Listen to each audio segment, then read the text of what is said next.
రైతులకు బీజేపీ ఇచ్చిన హామీలు ఏమయ్యాయి? గల్లీలో కాదు ఢిల్లీలో బండి దీక్ష చేయాలన్న పొన్నం. కేసీఆర్ బయటకు వచ్చాకే వరద కాలువకు నీళ్లిచ్చారు. ధాన్యానికి బోనస్, రుణమాఫీ ఏమైందన్న హరీష్. కరీంనగర్, ఖమ్మం కాంగ్రెస్ ఎంపీ అభ్యర్థులపై ఉత్కంఠ. రేసులో ప్రముఖులు, ఇప్పటికీ ఫైనల్ చేయని అధిష్టానం. కడియం మాస్టర్ స్ట్రోక్తో డీలాపడ్డ వరంగల్ బీఆర్ఎస్. బలమైన అభ్యర్థిని చూడాలని నేతలకు చెప్పిన కేసీఆర్. బేగం బజార్లో నకిలీ కరెన్సీ ముఠా అరెస్ట్. 36 లక్షల ఫేక్ కరెన్సీ సీజ్. మిషన్ స్వాధీనం.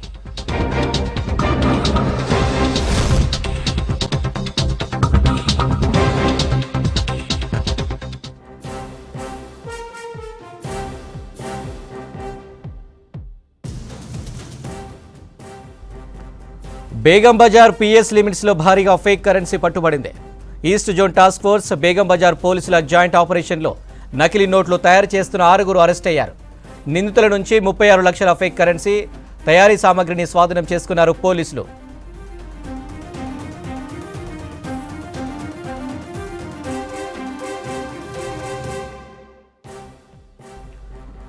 బేగం బజార్ పిఎస్ లిమిట్స్లో భారీగా ఫేక్ కరెన్సీ పట్టుబడింది. East zone task force, Begum Bazar పోలీసుల జాయింట్ ఆపరేషన్లో నకిలీ నోట్లు తయారు చేస్తున్న 6 అరెస్ట్ అయ్యారు. నిందితుల నుంచి 36 లక్షల ఫేక్ కరెన్సీ తయారీ సామగ్రిని స్వాధీనం చేసుకున్నారు పోలీసులు.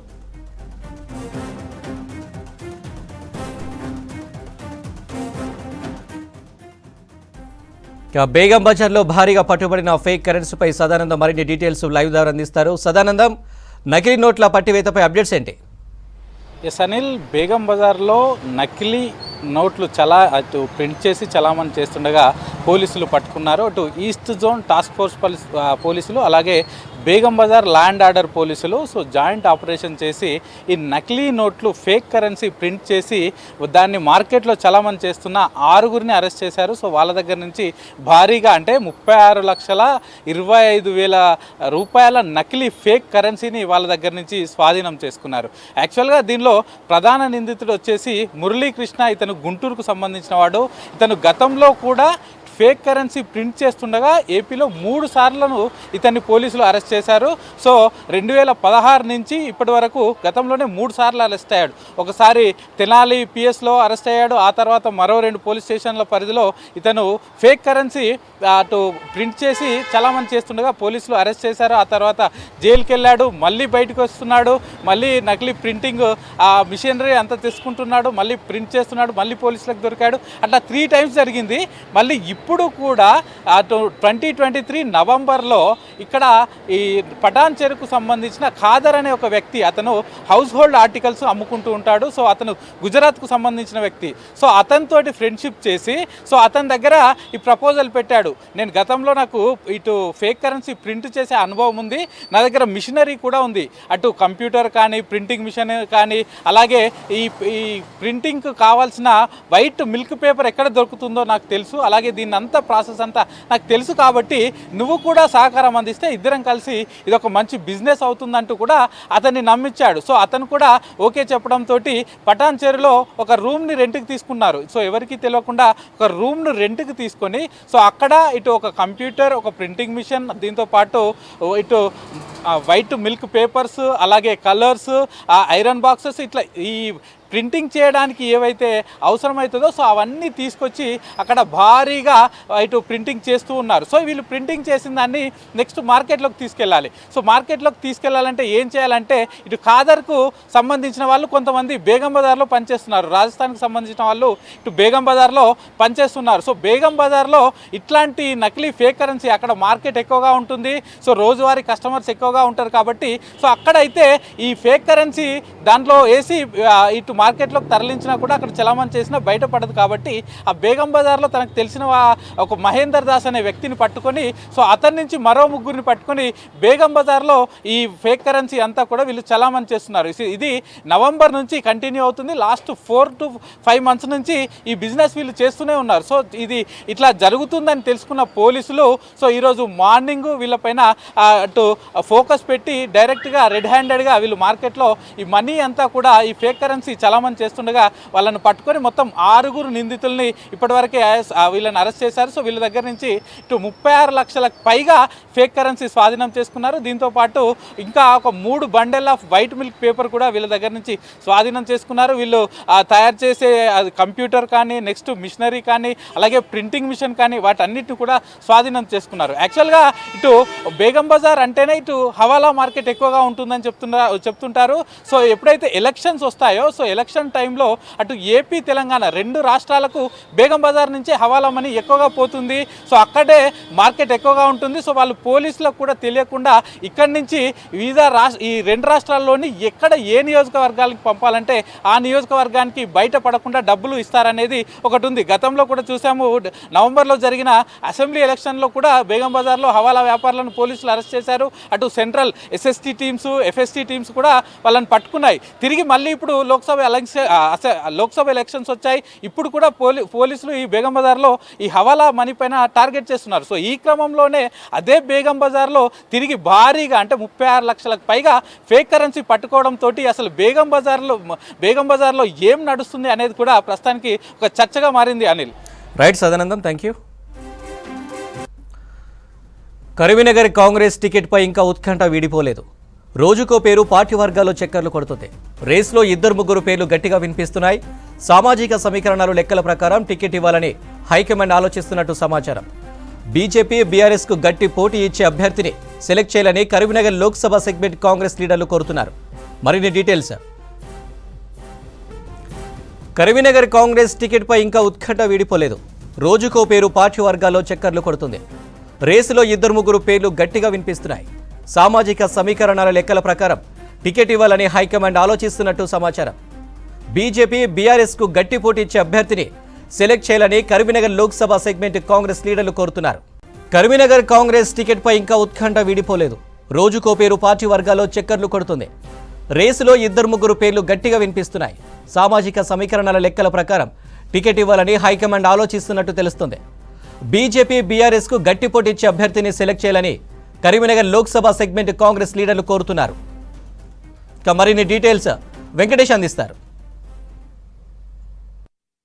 కరీంనగర్ లోక్సభ కాంగ్రెస్ అభ్యర్థి ఎంపిక విషయంలో ఇంకా ట్విస్టుల మీద ట్విస్టులు కొనసాగుతున్నాయి. ఇప్పటికీ ఈ సీటు ఎవరికి కేటాయిస్తారన్న విషయంలో ఇంకా ఒక క్లారిటీ అయితే రాలేదు. కాకపోతే కాంగ్రెస్ పార్టీ అధిష్టానం ఇక్కడ నిలబెట్టే అభ్యర్థిని, బలమైన అభ్యర్థిని నిలబెట్టాలి, ఖచ్చితంగా కరీంనగర్ సీట్ను గెలుచుకోవాలన్న లక్ష్యంతోనే ఇది ఆలస్యం చేస్తున్నట్టు తెలుస్తుంది. కానీ ఈ ఆలస్యమే కొన్నిసార్లు నష్టం కలిగించే అవకాశం ఉందన్న ఆందోళన క్యాడర్లో వ్యక్తమవుతుంది. ఇప్పటికే కరీంనగర్ పార్లమెంట్ అభ్యర్థిత్వం కోసం 2-3 పేర్లు పరిశీలనకు వచ్చినాయి. అందులో హుస్నాబాద్ మాజీ ఎమ్మెల్యే ప్రవీణ్ రెడ్డి పేరు ఎక్కువగా వినిపించింది. ఆ తర్వాత మరో మాజీ ఎమ్మెల్యే దివంగత వెలిచాల జగపతిరావు కుమారుడైన వెలిచాల రాజేంద్రరావు పేరు కూడా వినిపించింది. వీళ్ళిద్దరు కాకుండా తీన్మార్ మల్లన్నను కూడా ఇక కరీంనగర్ నుంచి అభ్యర్థిత్వంగా ఎంపిక చేస్తారన్న ప్రచారం జరిగింది. కానీ ఈ 3 పేర్ల విషయంలో ఇప్పటికీ క్లారిటీ రాలేదు. రోజుకొక పేరు బయటికి మాత్రం లీక్ అవుతుంది. ఒకరోజు ప్రవీణ్ రెడ్డి పేరు ఖరారైందని, మరొక రోజు వెలిచాల జగపతిరావు పేరు ఖరారైందని ఇట్లా ప్రచారం అయితే జరుగుతుంది. అయితే ఈ ప్రచారం వెనుక ఇప్పటికే ఉన్న 2 అభ్యర్థులు ఆల్రెడీ బీజేపీ, బీఆర్ఎస్ పార్టీ అభ్యర్థుల పేర్లు ఖరారైనాయి. వాళ్ళు ప్రచారం కూడా చేసుకుంటూ ఉన్నారు. బీజేపీకి సంబంధించి సిట్టింగ్ ఎంపీ బండి సంజయ్ మరోసారి బరిలోకి దిగారు. అదేవిధంగా మాజీ ఎంపీ బీఆర్ఎస్కు సంబంధించి వినోద్ కుమార్ టికెట్ ఖరారు చేసుకుని ఆయన కూడా గ్రామాల్లో కావచ్చు, తర్వాత నియోజకవర్గాల్లో కావచ్చు పర్యటిస్తున్నారు. వీళ్ళిద్దరు అభ్యర్థులు సాధారణంగా గట్టి అభ్యర్థులు కావడం, వీళ్ళను ఢీకొట్టే నేత ఉంటే తప్ప కాంగ్రెస్ పార్టీ కరీంనగర్లో గెలిచే అవకాశం లేకపోవడంతో 1-2 సార్లు పార్టీ అధిష్టానం పేర్ల పరిశీలనలో ఎక్సైజ్ చేస్తున్నట్టుగా కనిపిస్తుంది. ఇందులో 2-3 అంశాలను మనకి పార్టీ పరిగణలోకి తీసుకుంటున్నట్టుగా తెలుస్తుంది. ఒకటి క్యాస్ట్ ఈక్వేషన్లో ఇప్పటికే ప్రత్యర్థి పార్టీలైన బీజేపీలో బండి సంజయ్ మున్నూరు కాపు సామాజిక వర్గం నుంచి ఉన్నాడు. అదేవిధంగా బీఆర్ఎస్ నుంచి వెలమ సామాజిక వర్గానికి సంబంధించిన నేత ఉన్నారు. ఇప్పుడు ఈ 2 సామాజిక వర్గాలకు సంబంధించి కాంగ్రెస్ పార్టీ తరఫున పెట్టబోయే అభ్యర్థి ఈ 2 క్యాస్ట్లలో నుంచి ఒకరిని పెట్టాలా, లేకుంటే మరో క్యాస్ట్ నుంచి తీసుకురావాలనేది ఒక అంశం. అందులో భాగంగా ఒకరు వెలమ, ఒకరు బీసీ ఉన్నారు కాబట్టి రెడ్డిని తీసుకొస్తే ఎట్లా ఉంటుందనే కోణంలో ప్రవీణ్ రెడ్డి పేరును ఎక్కువగా పరిశీలనకు తీసుకొచ్చారు. అదేవిధంగా ప్రవీణ్ రెడ్డికి ఉన్న అడ్వాంటేజ్ ఏంటంటే ఈ కరీంనగర్ లోక్సభ పరిధిలో ఉన్న 7 అసెంబ్లీ సెగ్మెంట్లో ఒక అసెంబ్లీ సెగ్మెంట్ హుస్నాబాద్లో గతంలో ఆయన ఎమ్మెల్యేగా పనిచేశారు. అదేవిధంగా అక్కడ ఉన్న హుస్నాబాద్కు సంబంధించి ముల్కనూరు సహకార బ్యాంకు చైర్మన్గా ఉన్నారు. అదేవిధంగా ముల్కనూరు సహకార బ్యాంకు ప్రారంభించడంలో వాళ్ళ తండ్రి అలిగిరెడ్డి ప్రవీణ్ రెడ్డి తండ్రి కావచ్చు, తర్వాత వాళ్ళ కుటుంబం కావచ్చు, అక్కడ రైతులలో చాలా పట్టుంది ఆయనకు. అదేవిధంగా హుజనాబాద్ ప్రాంతంలో కూడా ఆయనకు కొంత అడ్వాంటేజ్ కలిసి వచ్చే అవకాశం ఉంది. అదేవిధంగా పొన్నం ప్రభాకర్ కరీంనగర్ ఎంపీగా ఉండి తర్వాత ఎమ్మెల్యేగా పోటీ చేసి ఓడిపోయిన తర్వాత హుస్నాబాద్ నుంచి అక్కడ ఎమ్మెల్యే టికెట్ తీసుకొని బరిలోకి దిగి గెలిచారు. ఆ సమయంలో ప్రవీణ్ రెడ్డిని తన స్థానంలో ఎంపీగా కరీంనగర్ నుంచి గెలిపించుకుంటామని హామీ ఇచ్చారు. అట్లా కనుక పనిచేస్తే ఇప్పుడు పొన్నం ప్రభాకరే కరీంనగర్ లోక్సభ ఇన్ఛార్జిగా ఉన్నారు కాబట్టి ప్రవీణ్ రెడ్డికి టికెట్ ఇస్తే ఆయనను గెలిపించుకునే బాధ్యత పొన్నం తీసుకుంటారు. కాబట్టి ఓవరాల్గా ఈ ప్రవీణ్ రెడ్డికి ఉన్న సానుకూల అంశాలను ఈ విధంగా వాళ్ళు పార్టీ క్యాడర్ కావచ్చు, పార్టీ నేతలు కావచ్చు ఒక ఎక్సైజ్ చేసి అదొక పేరును పరిశీలించి పక్కన పెట్టుకున్నారు. తెలంగాణ ప్రాంతంలో ఇప్పటివరకు ఇచ్చిన ఎంపీ టికెట్లలో ఎక్కువ శాతం రెడ్డిలకే కేటాయించారు. కాబట్టి ఇక్కడ కరీంనగర్ రెడ్డికి ఇస్తే మరొక రెడ్డి అదనంగా అవుతుంది, అందరూ రెడ్డిలకే ఇచ్చిన పేరు కూడా వస్తుంది. కాబట్టి ఈ పేరును బదులు వెలమ సామాజిక వర్గం ఉంటే ఎట్లా ఉంటుందన్న కోణంలో కూడా మరొక ఆలోచన చేశారు. తీన్మార్ మల్లన్న పేరు కూడా పరిశీలనకు వచ్చింది. తీన్మార్ మల్లన్న మున్నూరు కాపు సామాజిక వర్గానికి చెందిన వ్యక్తి, కొంత అగ్రెసివ్గా ఉంటారు. ఆయనకు కూడా పార్టీ సేవలు పార్టీ కోసం సేవ చేశాడు. ఆయనను ఎక్కడో ఒక దగ్గర అకామిడేట్ చేస్తామన్న హామీ ఇచ్చి ఉన్నారు. కాబట్టి కరీంనగర్ నుంచి ఆయనను తీసుకొస్తే ఎట్లా ఉంటుందన్న ఆలోచన చేశారు. అసెంబ్లీ ఎన్నికల టైంలో కూడా తీన్మార్ మల్లన్న పేరును కరీంనగర్ నుంచి పరిశీలించారు. కానీ ఎందుచేతనో ఆయన పేరు కాకుండా బొమ్మకల్ సర్పంచి శ్రీనివాస్కు టికెట్ ఇచ్చారు.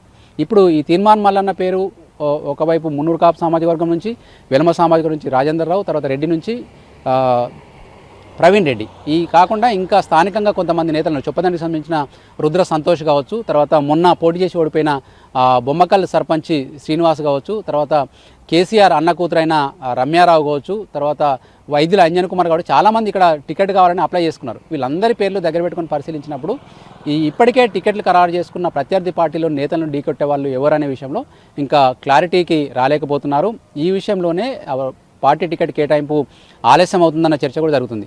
ఈ అన్ని కోణాలు పరిశీలించిన తర్వాత ఇప్పుడున్న పరిశీలన ఉన్న పేర్లు కాకుండా ఇతర పార్టీలలో ఎవరైనా గట్టి నాయకులు ఉన్నారో వాళ్ళని చేర్చుకొని టికెట్ ఇస్తే ఎట్లా ఉంటుందనే కోణంలో కూడా కొంత ఎక్సర్సైజ్ చేసినట్టుగా తెలుస్తుంది. ఒకరిద్దరు నాయకుల్ని సంప్రదించినట్లు తెలుస్తుంది. అసెంబ్లీ ఎన్నికల టైంలో కూడా ఇట్లాగే లేట్ చేయడం వల్ల పార్టీకి నష్టం జరిగింది. కాబట్టి తొందరగా అభ్యర్థిని ఖరారు చేయాలని చెప్పి పార్టీ నాయకులు తర్వాత క్యాడర్ కోరుతున్నారు. మరి ఈ విషయంలో 1-2 రోజుల్లో అభ్యర్థిని ఖరారు చేసి రంగంలోకి దిగుతారని తెలుస్తుంది. కాకపోతే ఎవరిని ఖరారు చేస్తారన్న విషయంలో మాత్రం ఇంకా పీఠముడు వీడడం లేదనేది మనం అర్థం చేసుకోవాలి. కెమెరామెన్ కవికుమార్తో వెంకటేష్, V6 న్యూస్, కరీంనగర్ నుంచి. ఖమ్మం సీటు లెక్క తేలలేదు. టికెట్ ఎవరికి కేటాయించాలనే దానిపై సుదీర్ఘ చర్చలు జరుపుతున్నారు. ఈ సీటుపై డిప్యూటీ సీఎం భట్టి, మంత్రులు పొంగులేటి, తుమ్మల గట్టిగా పట్టుబడు ఉండడంతో హాట్ టాపిక్గా మారింది. ఖమ్మం ఎంపీ సీటుపై ఉత్కంఠకు సంబంధించి మరిన్ని అప్డేట్స్ కదిర్ అందిస్తారు. తెలంగాణ రాష్ట్ర వ్యాప్తంగా కూడా ఖమ్మం ఎంపీ స్థానంపైనే ప్రధానంగా చర్చ నడుస్తూ ఉంది. ఎందుకంటే ఖమ్మంలో ఎంపీ సీట్ అనేది చాలా హాట్ సీటు. అదేవిధంగా ఎవరైతే నిలబడబోతున్నారో కాంగ్రెస్ తరఫున వారికి ఇది స్వీట్ సీటు కూడా. ఎందుకంటే ఇప్పటికే దాదాపుగా పార్లమెంటు పరిధిలో ఉన్న 7 ఎమ్మెల్యేలు కూడా దాదాపుగా 6 కాంగ్రెస్ పార్టీకి చెందిన వాళ్ళు, ఒకళ్ళు సిపిఐ ఎవరైతే పొత్తులో ఉన్నారో కాంగ్రెస్ పార్టీతో వాళ్ళకి సంబంధించిన ఎమ్మెల్యేలు ఉండటంతో దాని కారణంగా ఇప్పుడు ఇది హాట్ అండ్ స్వీట్ సీట్గా మారిపోయింది. దీంతో సర్వత్రా ఉత్కంఠ నెలకొని ఉంది. అయితే ప్రధానంగా ఖమ్మం పార్లమెంటుకు సంబంధించి ఇంతవరకు చరిత్రను పరిశీలించినట్లయితే 1952 నుంచి నేటి వరకు 17 సార్లు లోక్సభ స్థానాలకు ఎన్నిక జరిగింది. 17 సార్లు జరిగిన ఎన్నికల్లో 1952 నుంచి చూసినట్లయితే ఇప్పటి వరకు 9 సార్లు కమ్మ సామాజిక వర్గానికి చెందిన వాళ్ళు, 4 సార్లు వెలమ సామాజిక సంబంధించిన వాళ్ళు, ఒకసారి రెడ్డి, కాపు, బ్రాహ్మణ, బీసీ వర్గాలకు సంబంధించిన వాళ్ళు ఇక్కడ ఎంపీగా ఎన్నిక కాబట్టడం జరిగింది.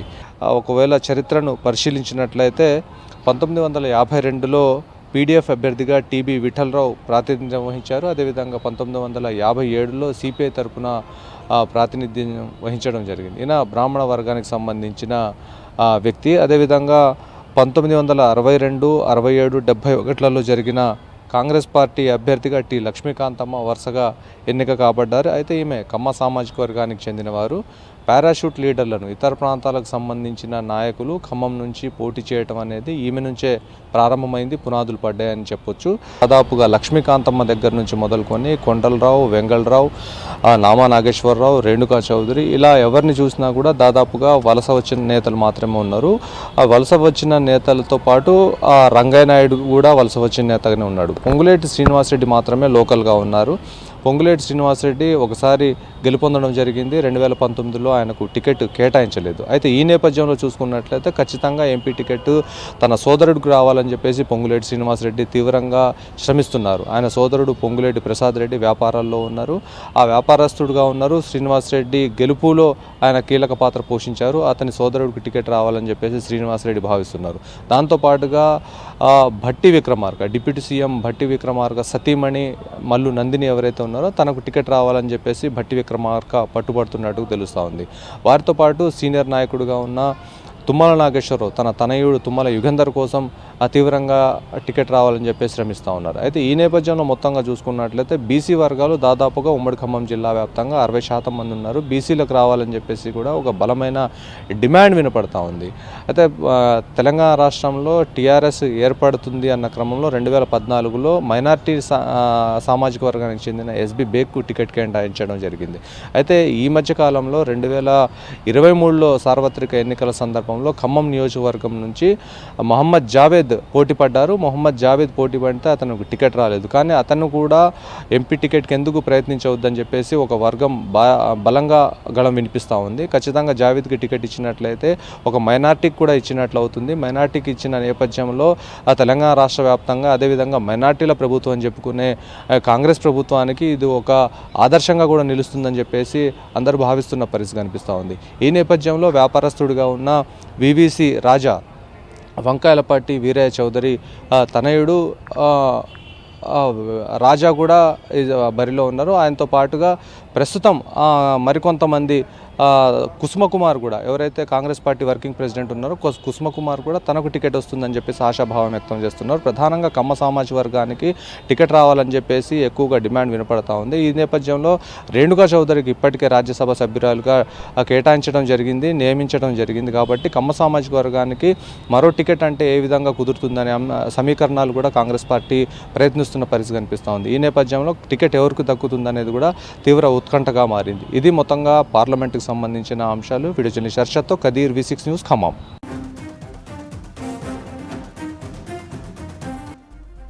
కడియం కావ్య మాస్టర్ స్ట్రోక్తో వరంగల్ బీఆర్ఎస్కు కోలుకోలేని దెబ్బ తగిలింది. ఇప్పుడు ఆమెనే కాంగ్రెస్ అభ్యర్థిగా వరంగల్ రేసులో నిలబడ్డారు. దీంతో అభ్యర్థి కోసం అన్వేషణ ప్రారంభించింది BRS party.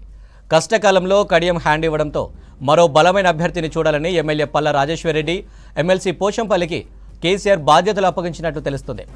Warangal BRS MP అభ్యర్థి అన్వేషణపై మరిన్ని డీటెయిల్స్ కృష్ణమోహన్ అందిస్తారు. వరంగల్లో పాలిటిక్స్ హాట్గా మారిపోయాయి. పార్లమెంట్ ఎన్నికల నేపథ్యంలో అన్ని పార్టీలు కూడా గెలిపే దిశగా తమ కసరత్తు మొదలుపెట్టాయి. మొదట అభ్యర్థిని ప్రకటించిన బీఆర్ఎస్ పార్టీ ఇప్పుడు అభ్యర్థి ఎవరు అనే వెతుకులాటలో పడింది.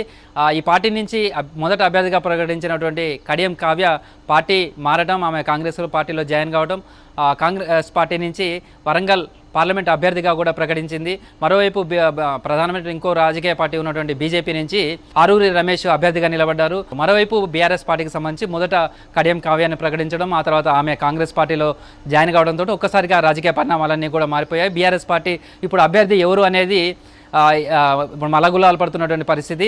ఈ నేపథ్యంలో ఎవరిని అభ్యర్థిగా నిలబెట్టాలనే దానికి సంబంధించి కూడా పార్టీ కసరత్తు చేస్తుంది. ఎందుకంటే పార్టీకి సంబంధించినటువంటి కీలక నేతగా మొన్నటి వరకు కడియం శ్రీహరి నిలిచారు. ఆయన పార్టీలో జరుగుతున్నటువంటి పరిణామాలు, వీటన్నింటి నేపథ్యం, కూతురికే కుమార్తెకు కడియం కావ్యకే టికెట్ కేటాయించిన నేపథ్యంలో వాళ్ళు పార్టీ మారడం లాంటి కష్టకాలంలో ఈ అన్ని పరిణామాలు జరిగాయి. దీంతో ధీటైనటువంటి అభ్యర్థిని పెట్టాలి, మళ్ళీ మరొకసారి ఇట్లాంటి సంఘటన జరగకుండా మోసపోకుండా ఇప్పుడు నిలబెట్టే అభ్యర్థి బీఆర్ఎస్ పార్టీ నుంచి గట్టిగా పోటీ ఉండాలి అనే దాని మీద ప్రయత్నాలు చేస్తున్నట్టుగా తెలుస్తుంది. దీనికి సంబంధించి కేసీఆర్ దృష్టి సారించారు. ఇదే నేపథ్యంలో హరీష్ రావును కూడా వరంగల్ పంపించారు. ఇక్కడ పార్టీ లీడర్లతో వాళ్ళందరూ కూడా సమావేశాలు నిర్వహించారు. ఎవరిని అభ్యర్థిగా నిలబెట్టాలి, ఎవరిని రంగంలో దించాలి అనే దాని మీద సంబంధించి కూడా కసరత్తు జరుగుతుంది. ఇప్పటికే ఈ బాధ్యతలను ఎమ్మెల్యేగా ఉన్నటువంటి పల్ల రాజేశ్వరరెడ్డి, అదేవిధంగా ఎమ్మెల్సీగా ఉన్నటువంటి పోచంపల్లి శ్రీనివాసరెడ్డికి బాధ్యతలు అప్పగించినట్టుగా తెలుస్తుంది. ఇప్పటికే కొంతమంది అభ్యర్థుల పేర్లను కూడా వాళ్ళు పరిశీలనకు తీసుకున్నట్టుగా తెలుస్తుంది. ఇదో గతంలో బీఆర్ఎస్ పార్టీలో పనిచేస్తూ అనేక కారణాల వల్ల ఇతర పార్టీలకు వెళ్ళిపోయినటువంటి నేతల్ని కావచ్చు, లేదా కాంగ్రెస్ పార్టీలో టికెట్ రాని వాళ్ళకు సంబంధించినటువంటి అసంతృప్తితో ఉన్నటువంటి లీడర్లు ఎవరైనా ఉంటే వాళ్ళను పార్టీలో చేర్చుకొని బరిలో దించాలా బలమైనటువంటి అభ్యర్థిగా, ఇలా అనేక రకాలైనటువంటి పేర్లతో పాటు తెలంగాణ ఉద్యమ సమయం నుంచి పార్టీలో ఉంటూ ఇప్పటివరకు పదవులు రాక అసంతృప్తితోటి ఉన్నటువంటి వాళ్లకు అవకాశం కల్పించాలా అనే 3 కోణాలలో ఇప్పుడు అభ్యర్థిని ఎవరు ఎంపిక చేయాలనే దానికి ప్రాతిపదికను తీసుకున్నట్టుగా తెలుస్తుంది. ప్రధానంగా కూడా వరంగల్ పార్లమెంటు నుంచి మాదిగ సామాజిక వర్గానికి సంబంధించినటువంటి అభ్యర్థినే నిలపాలనేది ప్రాథమికంగా నిర్ణయించారు. ఆ సామాజిక వర్గానికి సంబంధించినటువంటి అభ్యర్థినే ఈ బరిలో దించేందుకు కసరత్తు జరుగుతుంది. ఇప్పటికే బీఆర్ఎస్ పార్టీ నుంచి స్టేషన్ గన్పూర్గా ఉన్నటువంటి మాజీ ఎమ్మెల్యే, ఆయన డిప్యూటీ సీఎంగా పనిచేసినటువంటి డాక్టర్ రాజయ్య 2 నెలల క్రితం బీఆర్ఎస్ పార్టీకి రాజీనామా చేశారు. ఎందుకు అంటే 2009లో ఆయన కాంగ్రెస్ పార్టీ నుంచి బీఆర్ఎస్ పార్టీలోకి వచ్చారు. ఆ తర్వాత ఉప ఎన్నిక జరిగింది. అదే బీఆర్ఎస్ పార్టీకి బూస్టింగ్ ఇచ్చింది. ఆ తర్వాత తెలంగాణ ఉద్యమంలో కీలకంగా నిలిచింది. 2014లో మరోసారి ఆయన అక్కడి నుంచి గెలిచిన తర్వాత ఆయనకు డిప్యూటీ సీఎం పదవి ఇవ్వడం, కొన్ని రోజులకే ఆ పదవిని కోల్పోవడం, ఆ తర్వాత మొన్నటి ఎన్నికలకు సంబంధించి కూడా ఆయన మరోసారి పోటీ చేయాలని భావించారు. కానీ అక్కడ ఆయనను పక్కకు పెట్టి సిట్టింగ్ను కాదంటూ కూడా కడియం సీఆర్ని టికెట్ ఇవ్వడం జరిగింది. ఈ నేపథ్యంలో రాజయ్య అనేక రోజులుగా అసంతృప్తితో ఉండడం, పార్టీలో తనకు సముచిత స్థానం లేదంటూ కూడా 2 నెలల క్రితం ఆయన రాజీనామా చేశారు. ఆ తర్వాత కాంగ్రెస్ పార్టీ నుంచి టికెట్ కూడా ఆశించి ముఖ్య నేతలందరూ కూడా కలిశారు. కానీ ఆయన అభ్యర్థిత్వానికి సంబంధించి కడియం కావ్యని ప్రకటించిన నేపథ్యంలో ఆయన రాజీనామా ఆమోదించలేదు. కాబట్టి ఆయన అభ్యర్థిత్వాన్ని నిలిపితే ఎలా ఉంటుంది, ఆయనను కనుక బరిలో నిలిపితే ఎలా ఉంటుంది అనే కోణంలో కూడా జరిగినట్టుగా తెలుస్తుంది. ఆయన పేరును ప్రతిపాదించడంలో కూడా పల్లారాజేశ్వరరెడ్డి ఉన్నట్టుగా కూడా సమాచారం వస్తుంది. పల్లారాజేశ్వరరెడ్డి రాజయ్యను నిలబెట్టాలి అనే అంశాన్ని కూడా అధినేత దృష్టికి తీసుకెళ్లారనేది ఒక చర్చ జరుగుతుంది. నేపథ్యంలో మరికొంతమంది పేర్లు కూడా వచ్చాయి. వరంగల్కి సంబంధించినటువంటి పరంజ్యోతి ఉన్నారు. ఆయన విద్యా సంస్థలకు సంబంధించినటువంటి అధినేతగా ఉన్నారు. ఆయన కూడా కాంగ్రెస్ పార్టీ నుంచి టికెట్ ఆశించారు. కానీ ఆయన టికెట్ రాలేదు. ఈ నేపథ్యంలో ఆయనను పార్టీలో చేర్చుకొని వరంగల్ పార్లమెంట్ అభ్యర్థిగా నిలబెడితే ఎలా ఉంటుంది అనే చర్చ కూడా జరిగింది. ఆ అంశానికి సంబంధించి కూడా పాటు మరికొంతమంది పేర్లను కూడా తీసుకున్నట్టుగా తెలుస్తుంది. కాంగ్రెస్ పార్టీలో అభ్యర్థిత్వం టికెట్ కోసం ప్రయత్నం చేసి రానటువంటి వాళ్ళు ఉన్నటువంటి వాళ్ళలో దుమ్మడి సాంబయ్య కావచ్చు, అదేవిధంగా మరొక 2-3 పేర్లను కూడా పరిశీలించినట్టుగా తెలుస్తుంది. కానీ వీళ్ళంతా కూడా ముఖ్యమంత్రి రేవంత్ రెడ్డికి అత్యంత సన్నిహితులుగా ఉండడం, వీళ్ళంతా కూడా పార్టీ మారే అవకాశం ఉండదు అనే ఒక చర్చ కూడా జరిగినట్టుగా తెలుస్తుంది. ఒకవేళ కనుక వాళ్ళు పార్టీలో జాయిన్ అయ్యి పోటీ చేస్తానంటే పార్టీ పూర్తిగా కావాల్సినటువంటి ఖర్చులంతా కూడా భరిస్తామనేది కూడా చెప్పినట్టుగా తెలుస్తుంది. టీఆర్ఎస్ పార్టీలో గతంలో అంటే పనిచేస్తున్నటువంటి ఉద్యమకారులకు సంబంధించినటువంటి పెద్ది స్వప్న పేరును కూడా ప్రధానంగా పరిశీలించినట్టుగా తెలుస్తుంది. పెద్ది సుదర్శన్ రెడ్డి భార్య, ఆమె తెలంగాణ ఉద్యమంలో కూడా కీలకంగా నిలిచారు. పెద్ది సుదర్శన్ రెడ్డి కూడా తెలంగాణ ఉద్యమం నుంచి కూడా ఉన్నారు. పార్టీలో ఒక కీలకమైనటువంటి నేతగా ఉన్నారు. కాబట్టి వాళ్ళ మిసెసే పెద్ది స్వప్న, ఆమెను కూడా బరిలో దించాలనే ప్రతిపాదన కూడా బలంగా చర్చ జరుగుతున్నట్టుగా తెలుస్తుంది. అదేవిధంగా జోరిక రమేష్కు సంబంధించి కూడా ఆయన పేరు కూడా ప్రతిపాదనలకు చర్చ జరిగినట్టుగా తెలుస్తుంది. ఆయన కూడా తెలంగాణ ఉద్యమం నుంచి కూడా ఉన్నారు. అదేవిధంగా కార్పొరేటర్ కూడా పనిచేశారు. మాదిగ సమాజ వర్గానికి సంబంధించినటువంటి వ్యక్తి కావడంతో ఆయన పేరు కూడా పరిశీలనకు తీసుకొచ్చినట్టుగా తెలుస్తుంది. అదేవిధంగా మరొక విద్యా సంస్థలు కూడా అధినేతగా ఉన్నటువంటి సతీమణి ఆనంద్ లీడర్, ఆయన సతీమణి సుగుణ పేరును కూడా ఒక పరిశీలనకు తీసుకున్నట్టుగా తెలుస్తుంది. అది ఎంత మేరకు జరుగుతుందో, వాళ్ళ పేర్లు ఎంత మేరకు పరిశీలన జరుగుతున్నది అనేది కూడా తెలవాల్సి ఉంది. మొత్తానికైతే లోక్సభ ఎన్నికల ముందు మాత్రం బీఆర్ఎస్ పార్టీ అభ్యర్థి ఎవరు అనే దానికి సంబంధించి చర్చ కొనసాగుతుందని చెప్పుకోవచ్చు. Vote Hyderabad studio. Congress party ఎన్నికల్లో రైతులకు ఇచ్చిన హామీలను అమలు చేయాలంటూ నిరసన బాట పట్టారు బీఆర్ఎస్ నేతలు. పంటలు ఎండిపోయిన రైతులను ఆదుకోవాలని, వడ్లకు 500 బోనస్, రుణమాఫీ వంటి హామీలు అమలు చేయాలంటూ అన్ని జిల్లాల కలెక్టర్లకు వినతి పత్రాలు ఇచ్చారు. ప్రభుత్వం స్పందించి రైతులను ఆదుకోవాలని డిమాండ్ చేశారు బీఆర్ఎస్ నేతలు.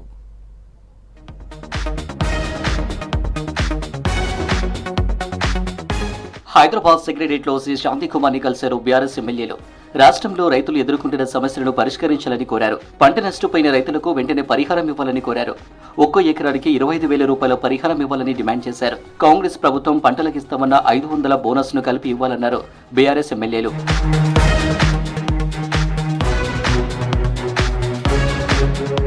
బీఆర్ఎస్ ప్రభుత్వంలో రైతు మరణాలు జరిగినాయి. అది పాత ముచ్చటన్నారు మాజీ మంత్రి జగదీష్ రెడ్డి. ఇప్పుడు ఎన్సీఆర్బీ లెక్కలకు కాంగ్రెస్ ప్రభుత్వం జవాబు చెప్పాలన్నారు. తమ హయాంలో జరిగిపోయిందని అన్నారు. రైతులకు రుణమాఫీ చేయాలని ప్రభుత్వాన్ని డిమాండ్ చేశారు జగదీష్ రెడ్డి. 2014 ముందు పూర్వస్థితి ఏదైతుందో మళ్ళీ అదే స్థితి ఇవాళ దాపురించింది. ఇది కేవలం ప్రభుత్వం నిర్లక్ష్యం వల్ల, ప్రభుత్వం యొక్క కక్షపూరిత వైఖరి వల్ల, ప్రభుత్వం యొక్క చేతగంతనం వల్ల సమస్య తప్ప ఇది దానంతరం వచ్చిన సమస్య కాదు. ఆ లెక్కలు చెప్పి అయిపోయింది. ఇప్పుడు ఈ 3 నెలల లెక్కలు ఏందో చెప్పమన్నా, అది ఎన్సీఆర్ ప్రకారం అది అయిపోయి, అది ఒడిచిపోయిన కథేనా అయిపోయి.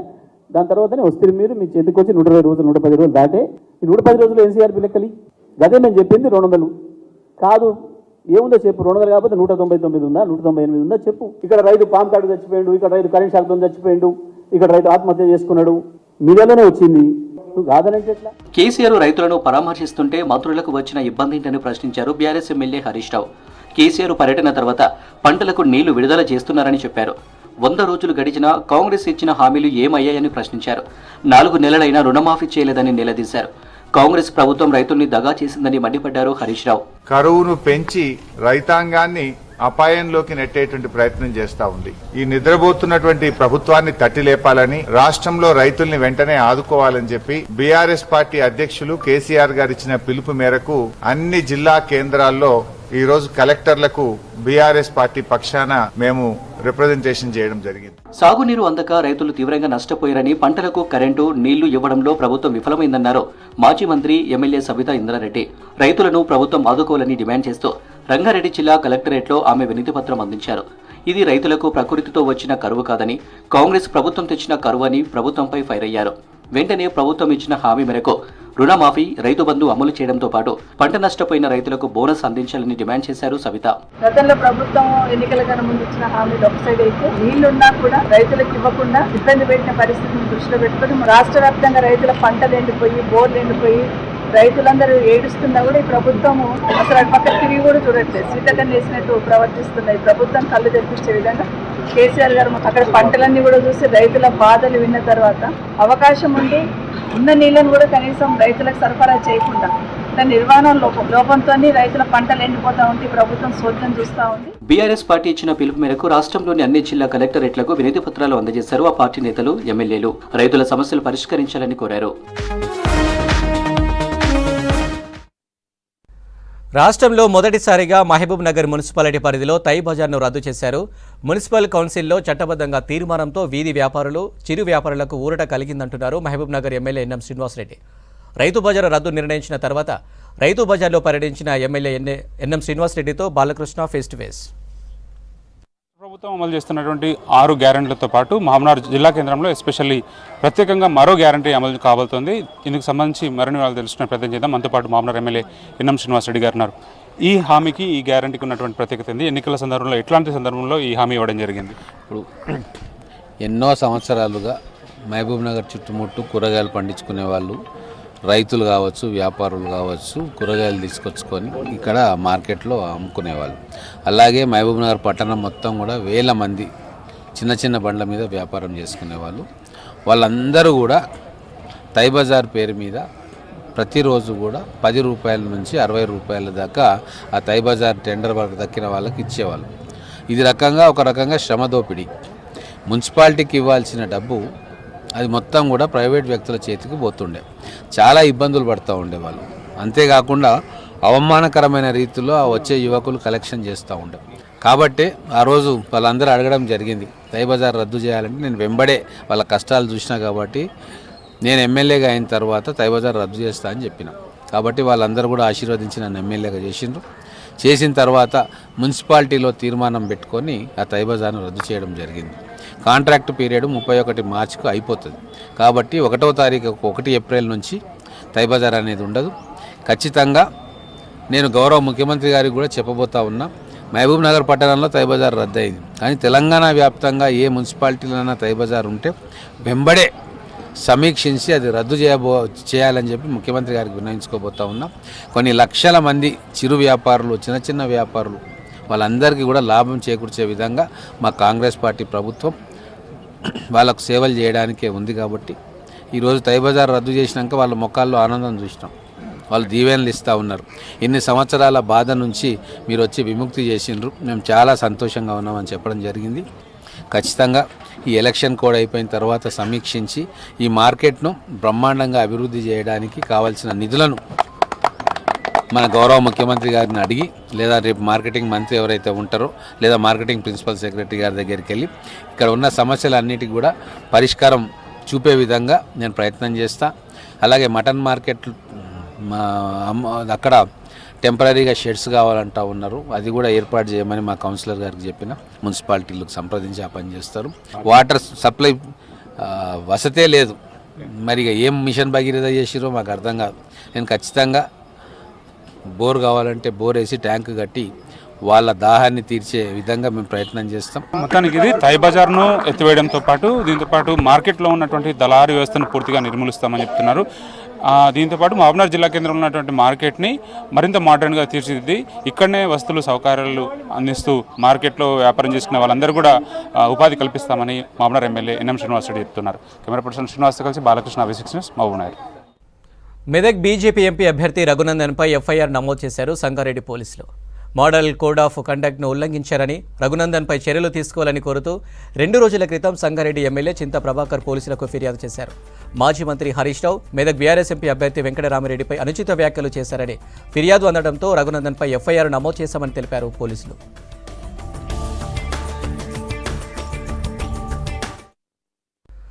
రాష్ట్రాన్ని ఆదుకోవాలని బండి సంజయ్ కేంద్ర ప్రభుత్వం దగ్గర దీక్ష చేయాలన్నారు మంత్రి పొన్నం ప్రభాకర్. 5 ఏళ్లలో ఏ రోజు ప్రజా సమస్యలు పట్టించుకుని బండి సంజయ్కి ఇప్పుడు రైతులు గుర్తుకు వచ్చారని ప్రశ్నించారు. కేసీఆర్ రైతుల పొలాల దగ్గర పోయి రాజకీయం చేస్తున్నారని మండిపడ్డారు. ధర్నాలు, దీక్షలు పేరుతో రాజకీయం చేయడం మానుకోవాలన్నారు. సిద్దిపేట జిల్లా హుస్నాబాద్లో సర్దార్ సర్వాయి పాపన్న 314వ వర్ధంతి సందర్భంగా ఆయన చిత్రపటానికి పూలమాల వేసి నివాళులర్పించారు మంత్రి పొన్నం.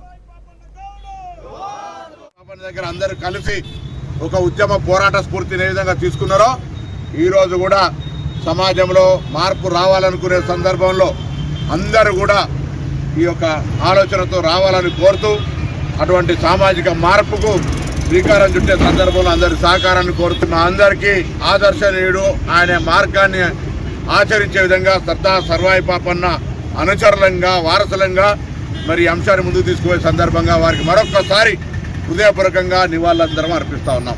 సంవత్సరాలు కరీంనగర్ పార్లమెంటు సభ్యుడిగా ఎక్కడ కూడా ప్రజల మధ్యలో, ప్రజా సమస్యల మధ్య లేనటువంటి కాబోయే మాజీ పార్లమెంటు సభ్యుడు బండి సంజయ్కి ఇప్పుడు రైతుల బాధ యాదికొచ్చింది. అటొక పక్క కేసీఆర్ గారు, ఇటొక పక్క ఈయన. నేను అడుగుతున్నా, నిజంగా మీరు దీక్ష చేసే బదులు ఈ దీక్ష ఢిల్లీలో చేయమని చెప్తాను నరేంద్ర మోడీ గారు ముందట. కేంద్ర ప్రభుత్వం, రాష్ట్ర ప్రభుత్వం, రాష్ట్ర ప్రభుత్వం అభ్యర్థిస్తుంది మిమ్మల్ని. ఈ రాష్ట్రంలో రైతులకు ఇబ్బంది కలుగుతూ ఉంది. గత వర్షాకాలంలో వర్షాలు పల్లె, నీటి ఎద్దడి ఉంది, గ్రౌండ్ వాటర్ పడిపోయింది. దాన్ని కూడా కాంగ్రెస్ కరువు తెచ్చిందనే విధంగా మాట్లాడే వ్యక్తులకు కనీస జ్ఞానం కలగాలని కోరుతూ ఈ యొక్క రైతులను ఆదుకోవడానికి కేంద్ర ప్రభుత్వం నుంచి సహకారం చేసే విధంగా బండి సంజయ్ దీక్ష అక్కడ చేయమని చెప్పి సందర్భంగా డిమాండ్ చేస్తా ఉన్నా. రాష్ట్ర ప్రభుత్వం కేంద్రానికి విజ్ఞాపన చేస్తూ ఉంది, విభజన హామీలు కూడా అమలు చేయని.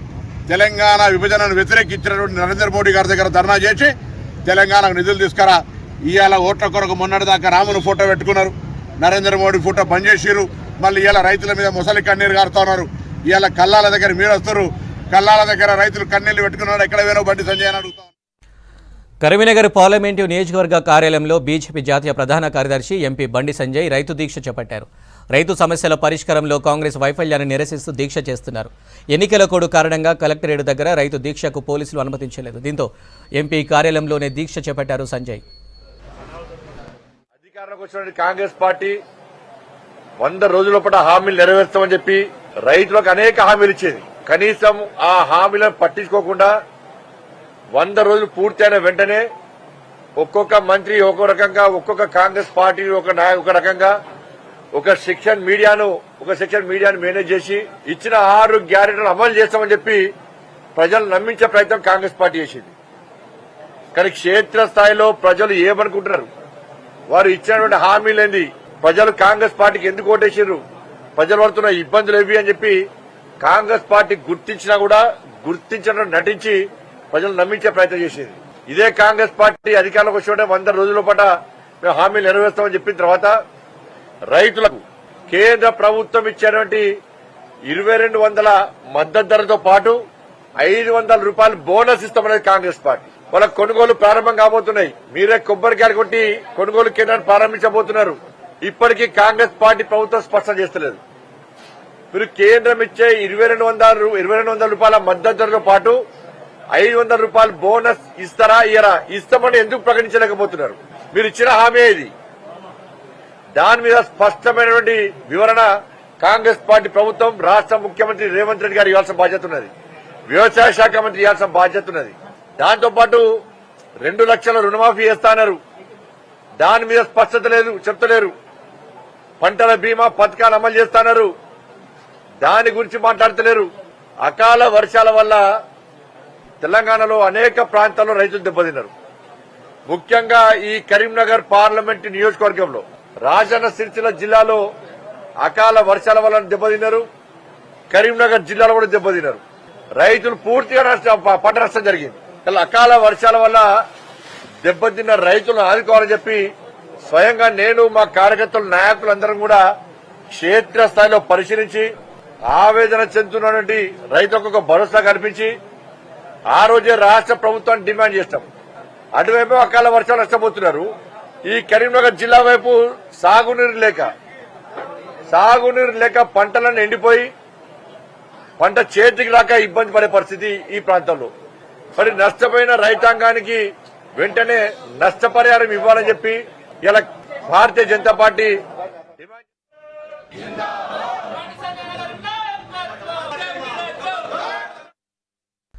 పదేళ్ల తర్వాత కేసీఆర్కు రైతుల కష్టాలు గుర్తుకొచ్చాయని విమర్శించారు మంత్రి జూపల్లి కృష్ణారావు. మిగులు రాష్ట్రంగా ఉన్న తెలంగాణను అప్పుల కుప్పగా మార్చారని బీఆర్ఎస్పై మంత్రి జూపల్లి మండిపడ్డారు. నాగర్ కర్నూలు జిల్లా కొల్లాపూర్లో జరిగిన పార్టీ పోలింగ్ బూత్ ఏజెంట్ల సమావేశంలో ఎంపీ అభ్యర్థి మల్లు రవితో కలిసి జూపల్లి పాల్గొన్నారు. తెలంగాణ ఇచ్చిన సోనియాకు మెజారిటీ ఎంపీ సీట్లు గిఫ్ట్గా ఇద్దామని పిలుపునిచ్చారు జూపల్లి. ఈ వారాంతాల నుంచి రాష్ట్ర ప్రభుత్వం రేవంత్ రెడ్డి నాయకత్వాన రైతాంగానికి పంట అంటే కరువు వచ్చినా, వరద వచ్చినా, వడగండు వచ్చినా ఇన్సూరెన్స్ చేసి ప్రభుత్వమే రైతాంగ తరఫున ప్రీమియం కట్టి రైతుల పంట నష్టపరిహారం కార్యక్రమం చేస్తాము. ఇప్పుడు నేను చెప్పడం జరిగింది. అయినా కూడా చేస్తా ఉంటే ఎక్కడా మీరు ఆగేయాలి. సులుమాన వాటిలో హరీష్ రావు బంగారు పళ్ళలో అధికారులు అభ్యర్థులు ఏమిచ్చిన బంగారు పళ్ళలో 8 లక్షల కోట్ల అప్పులు కూడా పెట్టాం. అయినా కూడా చెప్పిన మాట కనబడి ఇప్పటికే 4 గ్యారెంటీ అనేది ఒక్కొక్కటి బీరోడ్ చేసి కాలం చేస్తాం. రైతాంగం సంబంధించి రైతు భద్రత చేయలే. 69 లక్షల మంది రైతాంగంలో 64 లక్షల మందికి 5,500 కోట్ల రూపాయలు వాళ్ళ ఖాతాలో జమ కావడం జరిగింది. ఇంకో 5 శాతం వాళ్ళ మిగిలింది. అది కూడా వారానికి 4 నుంచి ఏర్పాటు చేస్తారు. అంటే మీరు ఇంత ఇబ్బంది పెట్టి చేసినా కూడా మీరు చేస్తా ఉంటే విమర్శించడానికి మీరు మనుషులా పశువులా ఇష్టాలని మాట్లాడుతుంది. కేవలం ప్రజలు మభ్యపెట్టగలరు. ఈ పార్లమెంట్ ఎన్నికల్లో రాసి పెట్టుకోండి. కేసీఆర్, కేటీఆర్, హరీష్ రావు రాసి పెట్టుకోండి. ఈ పార్లమెంట్ ఎన్నికల్లో బీఆర్ఎస్ పార్టీ భూస్థాపన కాబోతా ఉంది. 1-2 సీట్లు తెలిస్తే మహా గొప్ప. అందుకనే అధికారం వచ్చింది కానీ డబ్బు అహంకారం ఇచ్చి మనుషులు కళ్ళ కనపడకుండా డబ్బు అధికారం వచ్చిన తర్వాత ఇష్టాలుగా ప్రవర్తించింది. ప్రతిపక్షాలు లేకుండా మనుషులు ఏ రోజైనా ఒక ప్రతిపక్ష పార్టీ కానీ కోరు కానీ వాళ్ళు కలుసుకునే అవకాశం ఇచ్చిన ఎప్పుడన్నా రాష్ట్రంలో 6 గ్యారెంటీ ప్రకారం చూసినా కాంగ్రెస్ పార్టీని ఓటు వేయాలి. ఓటు వేయడం వల్ల ఉంటుంది. తెలంగాణ రాష్ట్రంలోని 17 నియోజకవర్గాల్లో కనీసం 13-14 సీట్లు ఎంపీ సీట్లు గెలిపించి కేంద్రంలో కాంగ్రెస్ పార్టీ రాహుల్ గాంధీ గారు ప్రధానమంత్రి కావడానికి బాగా ఇప్పుడు సీటు మీరు ఇప్పించారు. నాగరికతంలో ఉన్న ప్రజలు పెద్ద ఎత్తున ఈ సీటు జూపల్లి కృష్ణారావు గారు, ఇతర ఎమ్మెల్యేలు వంశీకృష్ణ, అదేవిధంగా రాజేశ్వరం, అక్కడ రంగారెడ్డి గారు వీళ్ళు చెప్పినట్టుగా ఇవ్వాలనేటటువంటి ఒక పరిస్థితిని క్రియేట్ చేసినప్పుడు కేంద్రంలో అంటే ఏఐసిసిలో ఉన్నటువంటి నాయకులు కానీ ఇతరులందరూ కూడా రేవంత్ రెడ్డి గారు కూడా వీరికి పూర్తిగా సహకారం చేశారు. ఢిల్లీ నాయకులకు మాత్రం ఇక్కడ నుంచి మనుగడ ఇవ్వాలనే విషయాన్ని తెలియజేశారు. రాష్ట్రంలో బీఆర్ఎస్, కాంగ్రెస్ పార్టీలు ప్రజల విశ్వాసాన్ని కోల్పోయాయన్నారు మహబూబ్ నగర్ బీజేపీ ఎంపీ అభ్యర్థి డీకే అరుణ. నారాయణపేట జిల్లా ధాన్వాడ మండల కేంద్రంలో ధాన్వాడ, మరికల్ మండలాల కార్యకర్తల విస్తృత స్థాయి సమావేశంలో పాల్గొన్నారు. పాలమూరు, రంగారెడ్డి పనులకు మొదట సర్వే చేయించి జీవో విడుదల చేయించింది తానేనన్నారు. కాంగ్రెస్ నేతలు అవగాహన లేకుండా పిచ్చి పిచ్చిగా మాట్లాడుతున్నారని, ప్రచారంలో తనకు వస్తున్న ఆదరణ చూసి ఓర్వలేకే చిల్లరగాలతో మాట్లాడిస్తున్నారని మండిపడ్డారు డీకే. రంగారెడ్డి ప్రాజెక్టు ద్వారా కొడంగల్ నారాయణపేటలో 1,00,000 ఎకరాలు అవుతుంది. మొత్తం ఇరిగేషన్ చేయడానికి పాలమూరు రంగారెడ్డి ఇంకా 8 లక్షలు చేయమంటున్నారు. అది దాంతోపాటు ఆ ప్రాజెక్టు ఏదైతే చేసిందో దాంతోపాటు జురాలకెళ్ళి వాటర్ తీసుకొని పాలమూరు రంగారెడ్డిని మొదలుపెట్టి పాత డిజైన్ ఏది ఉందో దాని ప్రకారం మొత్తం ఈ ప్రాంతం అంతా సస్యశ్యామలం చేయాలని కోరుతున్నారు. అడ్మినిస్ట్రేటివ్ శాంక్షన్ ఇచ్చింది. దానివల్ల కేవలం 1,00,000 ఎకరాలు మాత్రమే ఇరిగేట్ అవుతుంది. కేవలం 1,00,000 ఎకరాలే. నేను అడుగుతున్నది పాలమూరు రంగారెడ్డి జూరాల నుంచి తీసుకొని ఈ 7 నియోజకవర్గాలకు 8 లక్షల ఎకరాలకు నీళ్ళు ఇచ్చే విధంగా మీరు ఆ ప్రాజెక్టు అడ్మినిస్ట్రేటివ్ శాంక్షన్ ఇవ్వండి. పాత డిజైన్లు ఏవి ఇచ్చిందో రిటైర్డ్ ఇంజనీర్స్ దాని ప్రకారం ఈ ప్రాజెక్టును చేపట్టండి. ఈ ప్రాంతాన్ని సస్యశ్యామలం చేయడానికి మీ చిత్తశుద్ధిని నిరూపించుకోండి అని చెప్పి నేను ముఖ్యమంత్రి గారిని సందర్భంగా నేను కోరుతాను. ఈ వాతావరణాన్ని అంతా కూడా పూర్తిగా సద్వినియోగం చేసుకోవడానికి ఇక్కడ మా బూత్ స్థాయి కార్యకర్తల నుంచి పై స్థాయి కార్యకర్తల వరకు మరి ఎన్నికల్లో రాబోయేటటువంటి ఎన్నికల్లో మరి బూత్ స్థాయి నుంచి మనం మెజార్టీ తెచ్చుకోవడానికి ఒక ప్రణాళికను సిద్ధం చేసుకుని ఏ విధంగా ప్రజల్లోకి వెళ్ళేటటువంటి ఒక కార్యక్రమం ద్వారా చర్చించుకోవడానికి ఈ యొక్క సమావేశాలను నిర్వహించుకోవడం జరుగుతాం. కాంగ్రెస్ పార్టీ కానీ బీఆర్ఎస్ పార్టీ కానీ ప్రజల లోపల ఇలా మొన్న గెలిచినటువంటి కాంగ్రెస్ పార్టీ అయినా ప్రజల లోపల విశ్వాసాన్ని కోల్పోయింది. ఇక బీఆర్ఎస్ పార్టీ సంగతి ఈరోజు తెలిసి మనకి ఏ విధంగా ఉందో. బీఆర్ఎస్ పార్టీకి ఓటేస్తే వృధా అనేది, బీఆర్ఎస్ పార్టీకి ఓటేస్తే వేస్ట్ అనేది ప్రతి ఒక్కరు కూడా చర్చించుకున్నటువంటి విషయం మనకు అందరికీ తెలుసు. ఎక్కడా లేదు బీఆర్ఎస్ పార్టీ. కాబట్టి బీఆర్ఎస్ పార్టీకి వేయడం వల్ల వేస్ట్, మరి కాంగ్రెస్ పార్టీకి వేయడం వల్ల కూడా వేస్ట్. కేంద్రంలో కాంగ్రెస్ పార్టీ లేదు, రాదు. పార్టీ మారిన ఎమ్మెల్యేలను పదవికి రిజైన్ చేయాలని అడిగే హక్కు బీఆర్ఎస్కు లేదన్నారు స్టేషన్ గన్పూర్ ఎమ్మెల్యే కడియం శ్రీహరి. ఈ సంస్కృతి తీసుకువచ్చిందే బీఆర్ఎస్ పార్టీ అన్నారు. వరంగల్లో మీడియాతో మాట్లాడిన కడియం వేరే పార్టీ నుంచి వచ్చిన వారిని బీఆర్ఎస్ మంత్రులుగా చేసిందన్నారు.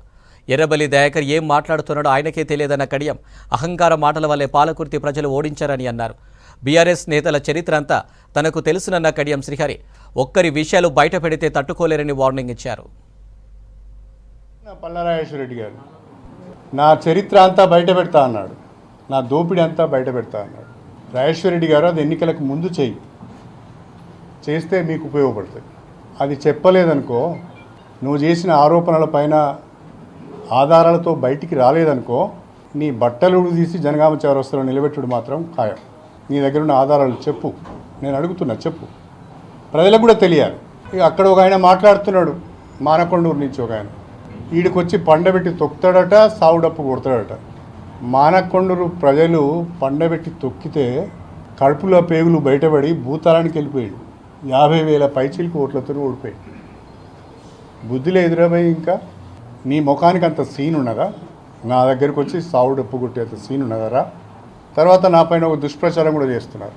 పార్టీ నుంచి నేను డబ్బులు తెచ్చుకున్నానని కేసీఆర్ కానీ, హరీష్ రావు గారు కానీ, కేటీఆర్ కానీ, లేదా జిల్లాకు సంబంధించిన ఏ నాయకుల ద్వారా కానీ నేను తీసుకున్నట్టుగా మీరు చెప్పగలిగితే, మీరు నిరూపించగలిగితే నేను సవాల్ చేస్తున్నా, నా బిడ్డ నేను పోటించి తప్పు.